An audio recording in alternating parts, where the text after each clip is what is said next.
kulankan maanta ka dhacay magaalada Baydhabo isla markaasina ay soo qaban qaabiyeen bahda isboortiga degmada Bardaale waxaa si aad looga hadlay aayaha isboortiga degmada Bardaale iyadoona sidoo kale kulanka lagu soo hadal qaaday musuqmaasuq weyn oo maalintii shalay ahayd guddiga isboortiga degmada Baydhabo ay ku sameeyeen garoonka kubadda cagta Dr. Ayub Stadium xilli ciyaar saaxiibtinimo ay wada ciyaarayeen labada degmo oo kala ah Baydhabo iyo Bardaale guddiga isboortiga degmada Bardaale iyo ciyaartoydooda waxa ay ku dhaliileen guddiga isboortiga degmada Baydhabo inaysan dhexdhexaad ka noqon ciyaarihii saaxiibtinimo ee ka dhacay garoonka kubadda cagta Dr. Ayub Stadium maalintii shalay ahayd oo ay wada ciyaarayeen labada degmo oo kala ah Baydhabo iyo Bardaale waxaa sidoo kale kulanka lagu soo hadal qaaday in ciyaartoyda degmada Bardaale iyo guddigooda muddo 10 maalin ka hor loo ogolaaday inay yimaadaan magaalada Baydhabo isla markaasina ay la ciyaaraan degmada Baydhabo balse ay la kulmeen dhibaatooyin fara badan oo aan filaynin oo ay ka mid tahay in gebi ahaanba loo diido inay la ciyaaraan magaalada Baydhabo taas oo qaadatay maalmo aad u fara badan guddiga isboortiga degmada Bardaale waxaa sidoo kale shirkooda jiraayad ay ku sheegeen inaysan ku ganacsaneen ciyaartii shalay ay la ciyaareen degmada Baydhabo waxaana ay sheegeen inay go'aan ku gaareen inaysan ka mid ahayn isboortiga Koonfur Galbeed Soomaaliya intii uu dhisan yahay guddiga isboortiga degmada Baydhabo xilligan ka aramiya magaalada Baydhabo isla markaasina hadda kadib ay ka fiirsan doonaan in banooni ay ugu soo safraan degmada Bardaale isla markaasina ay yimaadaan magaalada Baydhabo waa kuwan guddiga isboortiga degmada Bardaale iyo ciyaartoydooda oo la hadlay warbaahinta qaranka Soomaaliyeed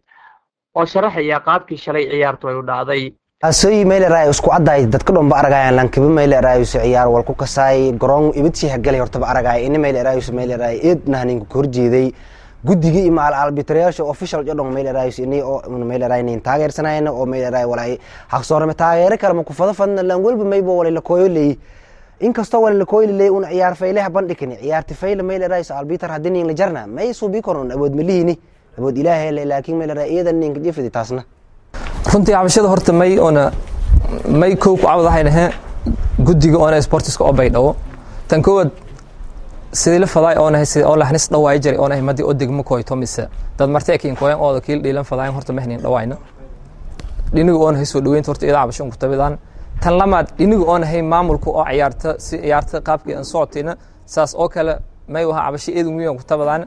may waxa wala on hay garoonka dhatislanay ka soo bi wal eedan fool xun ahaayeen anti on hay qof on hay miila oo de foul on hay oo rosel ka gali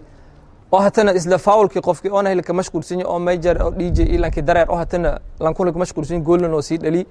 may waxa walaas dholan ku hadal in lahayn ciyaar hataa la surunji in lahayn qofki may daare la qof er in lahayna may waxa cabashadaana may waxa intaas meel wada taabadaas intaas qof laacibin badan jaran on hay degmadeen dhalatay oo degmada ku jeedan oo la neeri laacibintu ma basiin dheelo koran haddii sin dheelang mardin Baydhabo ma ka dheelang laacibintii naftirjo may waxa saas la hindidaadi haddii sin la Bardaale haddii sin dheelang mardin intii sin Baydhabo in dheel korna hatta league oo nahay Baydhabo ku soo intii sin in dheel korna si la socotaan Baydhabo cabashadii iyo way waa problemaadkii wad intii badan daraado may baan bahana gobolkan Lankasow Boqol waliha kulkulmeen iyo qarashaadka ku gali iyo fool xumad iyo kulkulkooyan wala siisada kormale iyo saasiin iyo unin ha sharafni una la iska taladaana oo yo wala nin ku baahana laakiin aan warsana ka dhalinyar ahaan la iska talanay ya iska deeyn intii barnaamijkan isdhaxgalka bulshadan uu sameeyna way waa ka dhalinyar ahaan waana abaabulni waana suubini waana hadafkaana deerni laakiin way baleer kore way banagdeeniyo dad oo lahan marti waan is eebayeen fillaahi alxamdu horta haruursani waan arintaanon hadafkaana deerni laakiin yo dhibkeeta أنتي كلا كنت جالسين ما يبقى باقي لما إمر سدهد ما يبقى له هرت برنامج كان هدي السلة والكوي دم فداسن برنامج كان صدف شلادو وان أمتي ولا يهك دم دروتي أو هك دمتي وان السنيال هورن صح كنجتي وبرنامج كان ونويبة فدان برنامج كان أنتينا نورب مسوق ماسوق عد حتى إن دايركتي ولا دي كورن هوجو ولا إسكسمة يصدقور لكن ولا بولشدي أو تربون كسارنا يتكوي أبتو صوبين يديدن كون برنامج كاسي ونوابنتيون إنساني أو ميجررني يار ويواي ولي جبس دي جرتي ونهرت بس ويلا جرني عملا نيرن وبرنامج كاسين كل يسين بيسلارغاسين وويفير صداي ميل بدن لو ارغاي cabashada guddiga isboortiga degmada Bardaale iyo ciyaartoydooda ay u soo jeediyeen guddiga isboortiga degmada Baydhabo iyo kan Koonfur Galbeed Soomaaliya waxa uu ku soo beegmayaa xilli dhawaan xulka gobolka Baay iyo guddiga isboortiga Koonfur Galbeed oo horkacayo wasiirka wasaaradda dhalinyarada iyo ciyaaraha Koonfur Galbeed Soomaaliya u safreen degmada Xudur ee gobolka Bakool